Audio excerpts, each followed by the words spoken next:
তার অফসাইডের ইস্যু তো লম্বা সময় ধরেই আছে এবং তারটা যেটা আসলে দৃশ্য তো ওটা দেখা যায়, ইটস ভিজিবল। ইনফ্যাক্ট আপনি লাস্ট ম্যাচেও যদি দেখেন যে উইন্ডিজের পেসাররা যে স্লোয়ারগুলো দিয়েছিলেন, অফ স্ট্যাম্পের অনেক বাইরে স্লোয়ার, বলটা পড়ে বলটা যে যাচ্ছে সেটাও দেখা যাচ্ছে, সেটাকেও তিনি টেনে লেগ সাইডে খেলার চেষ্টা করেছেন এবং তার এই টোটকাটা আসলে ওয়েস্ট ইন্ডিজে কাজে লেগেছিল। যখন তিনি ওয়েস্ট ইন্ডিজে খেলেছিলেন ওই সময় তো জাকির আলী অনেককে আসলে উইন্ডিজ বোলাররা চিনতেন না, যে কারণে স্লটে বল দিয়েছেন, লেগ মিডলে বল দিয়েছেন বা অফ স্টাম্পের উপরে বল দিয়েছেন, যে কারণে তার জন্য ঘোরানোটা ইজি হয়েছে। বাট ইভেনচুয়ালি যত সময় গিয়েছে এই ধরনের ব্যাটারদের এই ধরনের স্ট্যান্স বুঝতে বোলারদের আসলে খুব বেশি ম্যাচ দেখা লাগে না, একটা দুটো ম্যাচই তো এনাফ। সেই জায়গা থেকে এখন খুব সহজেই বোঝা যায় যে তিনি আসলে অফে খুব একটা এক্সপার্ট নন, যে কারণে এখন খুব ইজিলি তাকে অফ স্টাম্পের বাইরে বল করলেই ডট বলের পার্সেন্টেজটা বেড়ে যাচ্ছে।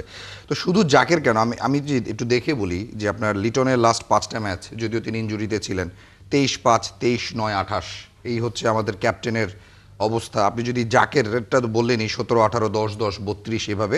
শামীম পাটোয়ারিটা দেখেন 11-0-0-33। সো শুধু জাকেরের দিকে আঙ্গুল তুলে লাভ নেই। জাকেরের দিকে আঙ্গুল যাওয়ার কারণটা কি পার্থ?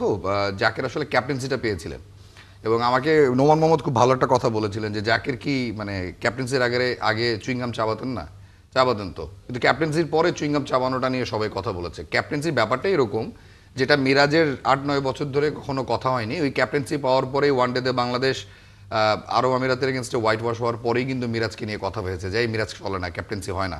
সো ক্যাপ্টেন্সির প্রেশারটা একটা আলাদা প্রেশার। জাকেরের এমনিতেই ব্যাটিংয়ের প্রচুর দুর্বলতা ছিল, তাকে এশিয়া কাপে কোনো কারণ ছাড়া ক্যাপ্টেন্সিটা দিয়ে টিম ম্যানেজমেন্ট একেবারেই ভেঙে ফেলেছে এবং এই প্রেশারটা ধরেন এই সোশ্যাল মিডিয়ার যুগে এই চাপটাকে নেওয়ার মানসিকভাবে আপনাকে প্রস্তুত থাকতে